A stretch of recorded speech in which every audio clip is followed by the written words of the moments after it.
પાલિકાને કોન્ટ્રાક્ટરોની ભૂલ લાપાપે શહેરના અજવા રોડ સરદાર એસ્ટેટ નજીક સવારે ખાડામાં રિક્ષા પલટી જતા રિક્ષા ચાલકનું મૃત્યુ.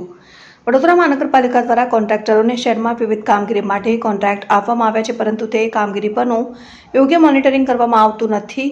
બીજી તરફ હાલ ચોમાસું બેસી ગયું હોવા છતાં ઠેર ઠેર ખાડાઓ અને ડ્રેનેજના તૂટેલા ઢાંકણ બદલવાની તસદી પાલિકા તંત્ર દ્વારા લેવામાં આવી નથી. સાથે જ કોન્ટ્રાક્ટર દ્વારા પાલિકા દ્વારા જે તે કામગીરી બાદ પણ ખાડાઓના યોગ્ય પુરાણ કરવામાં આવ્યા નથી. આ મુદ્દે સંકલનની બેઠકમાં પણ ધારાસભ્યો દ્વારા ચિંતા વ્યક્ત કરી રજૂઆત કરવામાં આવી હતી, પરંતુ કામગીરી અંગે પાલિકા ગંભીર ન જણાતા સવારે બાપોદ વુડાના મકાનમાં રહેતો અને રિક્ષા ચલાવી ગુજરાન ચલાવતા પરિવારના એકમાત્ર કમાનાર અનિલ ઠાકોરભાઈ વસાવા નામના 38 વર્ષીય યુવક સવારે 4.5 કલાકની આસપાસ પોતાની રિક્ષા જેનો રજિસ્ટર્ડ નંબર GJ06AY0172 લઈ પોતાના ઘર તરફ બાપોદ જવા નીકળ્યો હતો. ત્યાં અજવા રોડ સરદાર એસ્ટેટ નજીકથી વૃંદાવન તરફ રોડ પર ખાડામાં રિક્ષામાં પડતા રિક્ષા પલટી ખાઈ જતા રિક્ષા ચાલકને માથામાં ગંભીર ઇજા થતાં તેનું ઘટના સ્થળે મૃત્યુ નીપજ્યું. મૃતદેહને પોસ્ટમોર્ટમ અર્થે SSG હોસ્પિટલમાં ખસેડી જરૂરી કાર્યવાહી હાથ ધરવામાં આવી છે.